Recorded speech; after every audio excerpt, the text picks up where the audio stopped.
pour répondre à cette invitation, poser une double préoccupation. La première, pourquoi 3 laboratoires, 4 laboratoires se mettent-ils ensemble pour lancer leur année de recherche? Il faut bien considérer que, sans doute, les universitaires et les chercheurs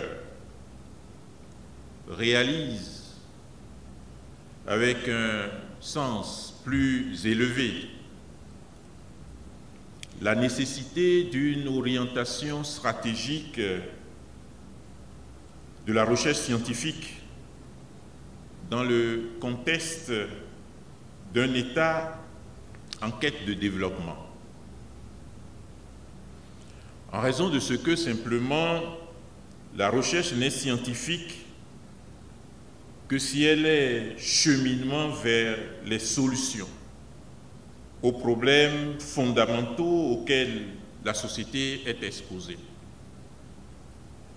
Elle doit éprouver son utilité à l'aune des besoins de la communauté.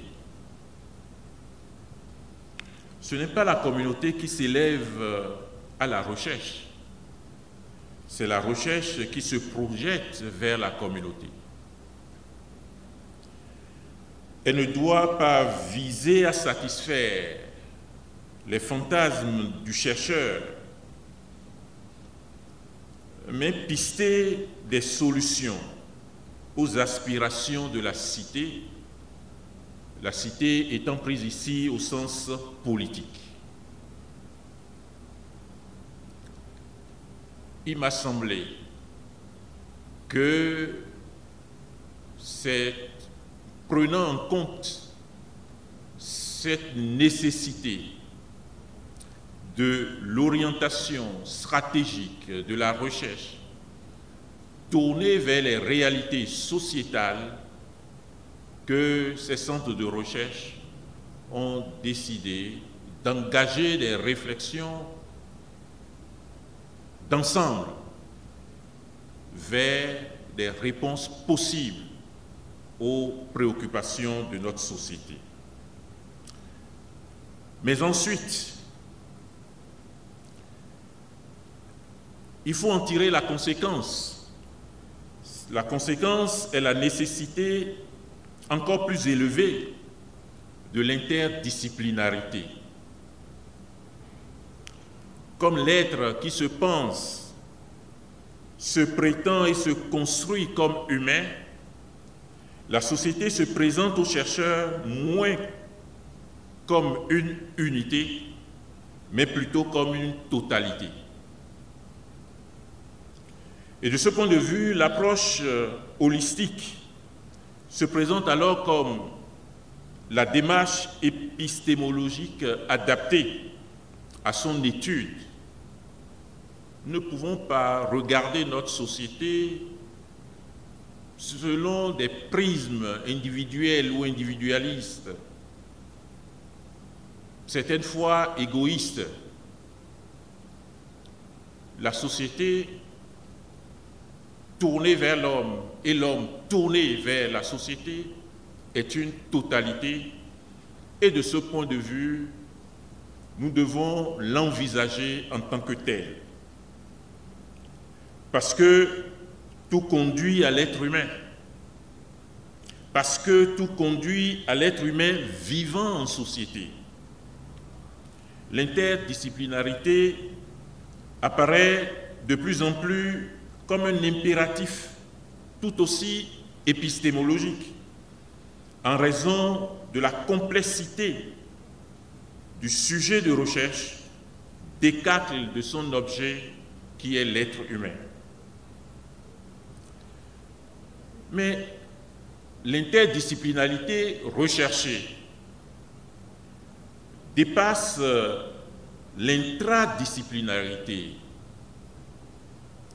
tournée vers le chercheur, vers son domaine, qui est une sorte de discussion avec soi-même.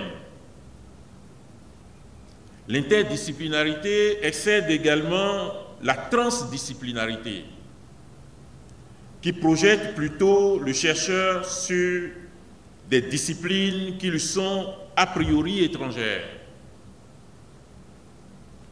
L'interdisciplinarité que nous célébrons à l'occasion de cette rentrée apparaît plutôt comme un lien entre chercheurs de disciplines différentes sur un sujet identique. C'est un dialogue sur le sujet, sur l'objet, sur la méthode et sur les résultats. Ce dialogos, c'est-à-dire cette confrontation de diagnostic, de perspective, est la condition de la complétude sociale et politique de la recherche scientifique. Et c'est pour cette raison que sociologues, juristes de différentes obédiences politiques proposent à l'occasion de cette rentrée de se projeter ensemble sur un sujet essentiel qui vient d'être indiqué, la réforme dans notre société.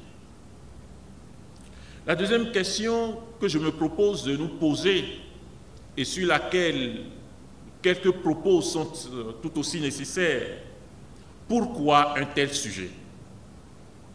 Pourquoi se poser la question des questions sur société et réforme, une perspective croisée de vécu et perception à partir des sciences administratives, juridiques, politiques et sociales.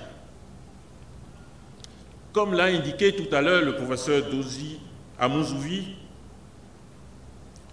l'idée de réforme fait partie des déterminismes sociaux et constitue un impératif consubstantiel à la société. Quels que soient les noms, changement, refondation, nouveau départ, modification, évolution, révolution, révision, amendement, rénovation.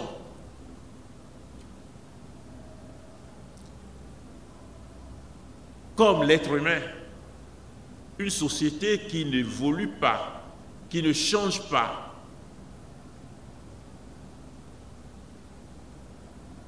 alors qu'elle est soumise aux lois du temps, est une société qui ne vit plus.